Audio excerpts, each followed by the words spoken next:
Folks, if you're like me, you like games like Super Meat Boy, you games like N++, you like bending your fingers, you like cracking your fingers, you like yelling at the screen, you want to destroy your controller, you are so angry at the game, and yet you continue to play. If you enjoy things like that, while Fly Wrench is not a platformer per se, it is in the vein of those games that you love to hate. So Fly Wrench comes from the designer Messhoff, who you might know from Nidhogg, the sort of fencing action multiplayer game from not too long ago. I'm going to jump into one of the earlier levels so I can kind of walk you through exactly the mechanics of it, but you can see you're this little flat white bar, but the bars here correspond to what you need to do with the white bar in order to pass through. So if I'm white, I can pass through. If I'm red, I cannot pass through. So if I hold down an A, I turn red. You'll notice that I turn briefly red as I kind of flap, and I go permanently red if I hold down. I can also hold up and kind of slowly work my way across. And those set up two of the main ones you're going to be using in the early areas.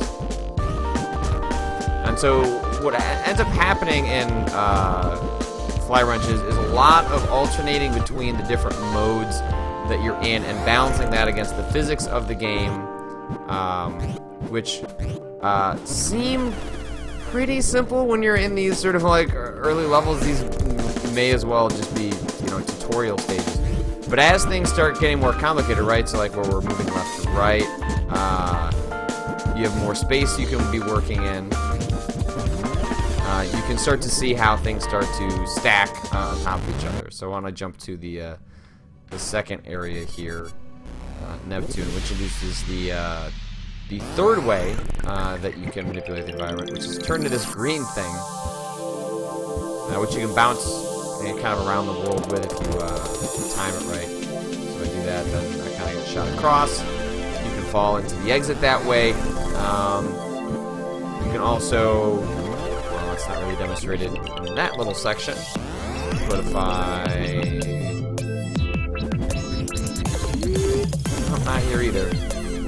So sometimes there are lines that will actually carry you across. That's not the case all of it. But if I like jump through here, I'm trying to show that you can bounce and then resume position. So like,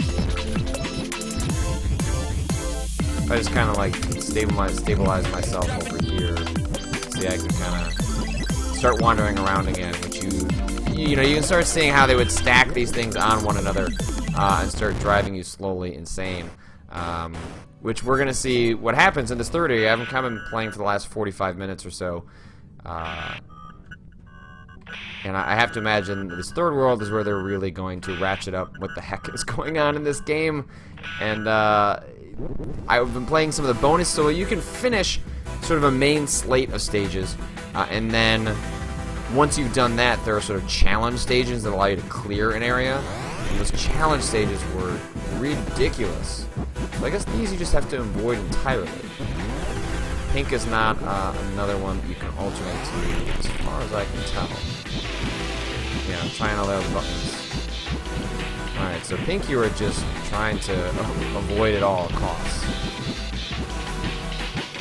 So in some ways it kind of feels a little bit like Flappy Bird. Now obviously Fly Wrench deeply and heavily predates Flappy Bird, but in terms of a contemporary mechanic that people might be familiar with,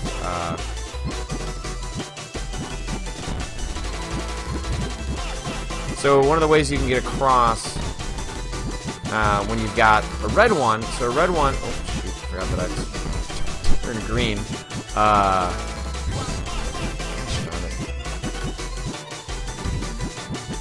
is that if you do it right the last second, so you can kind of jet across and make your way over to the exit. Then you kind of just keep going through these stages. Woo! That one's all good. And I've just got to say, planet and range. Enter. Oh, okay, so you can kind of keep moving your way towards the center of the solar system. We're gonna let's continue on Uranus so we can see what more of this area has to offer. But the way this game plays is just so impressive. It's incredibly difficult, but like games like N+, or more recently N++, okay, so I basically have to spin through. Oh, good lord. The controls are so spot on, and the only one you have to blame for anything that happens is yourself. Now, that's not to say the game isn't trying to be difficult and trying to make you lose your mind. It absolutely is. It's trying to push your mental and physical dexterity to the limit. But as you play, it's just like, gosh, I knew I was right there. I just didn't move my finger or my thumb in the right way. Let's see if we can... Ooh, I got it! And then there are times that I've been playing this, and you'll make your way to sort of the exit. You'll be at the end, and you really screwed it up. Like, you didn't hit the buttons in the way you're supposed to, and yet nonetheless you're able to make it to the end, and you breathe a sigh of relief. You don't care that you kind of didn't really pull it off, because who's watching? Well, okay, you're watching me now, right now, so it's a little bit different for me, but for you can just enjoy the fact that whatever gets you to the exit is all that matters. And so I've been N+ didn't do a whole, or N++, I should say, didn't do a whole lot for me. I really wanted to like it, and it's not even to say that N++ was a bad game. I would not argue that at all. I would argue it's a very good game. I just sort of, I'd already played it. I was kind of a been there, done that quality, which what I'm liking about Fly Wrench is that I have not played the original game. I was aware of it. I had a lot of designer friends that talk about it in sort of hushed tones as sort of a game that a lot of people really admired. For I guess what I'm now understanding, I can't say like why they enjoyed Fly Wrench. I just know that people would say like, "Oh my God, Fly Wrench! What an incredible game!" And now I guess I understand why Fly Wrench is such an incredible game, because there's something about playing a game with perfect controls, with spot-on controls, with controls that just feel so tactile and so responsive that you feel just so in control, and it just makes playing frustrating moments. It's not that they are no longer frustrating, because they absolutely are, but they're frustrating in a different way, because the only person who is culpable is you, rather than like, oh well, the physics, or oh, like that enemy came out of nowhere. Like, nothing about these stages are surprising. You see everything, you know what you're dealing with, and the only one you have to blame is yourself, and also your fingers. I like to blame my fingers. They're a common enemy in the war on twitchy action platforming games. I mean, I guess in some ways it's an action game. I mean, it's something that normally you would associate with a platformer, but obviously you're not physically jumping from platform to platform. But nonetheless, it is, man. I meant to kind of just turn it on and maybe play for a couple of minutes and see, well, is this going to be interesting? Is this something I'd want to maybe cover on Kotaku? And now, even this video I could probably start wrapping up, but I find myself continuing to play a little bit more. And even though as I die, I do want to say that I'm mildly impressed with my ability to play this at all while talking with people.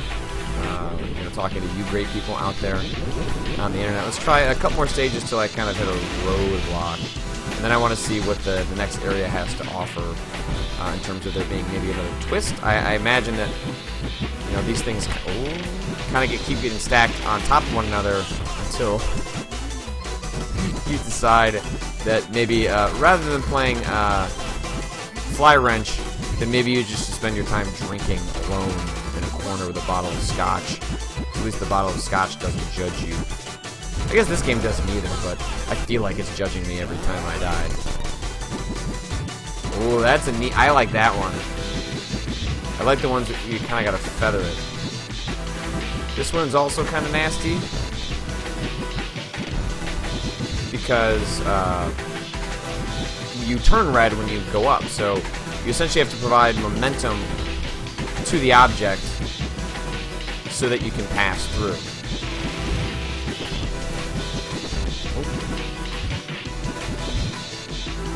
So can I kind of hover and make it through? Okay, I also have to remember that I can bounce at the green.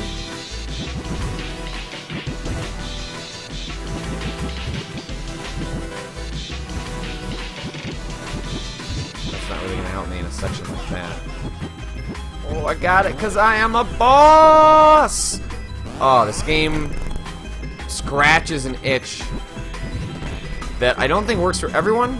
I know that I really always enjoyed talking to Brad Shoemaker about games like this because we both similarly enjoyed screaming at the television, in which the average person would go, why would you subject yourself to something like that?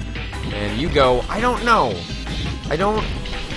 I mean, I can't explain it to you. You know, it's the feeling of satisfaction of, overcoming an obstacle, a deeply troubling obstacle. But the way it makes you feel sometimes can make that difficult to explain to the average person. What's up there? I don't know what that is. Is that a secret? Wait.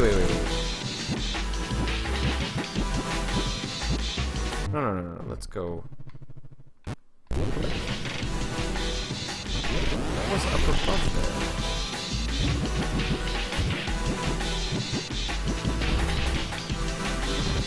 Oh, now I have to work my way back to a stage that I already finished.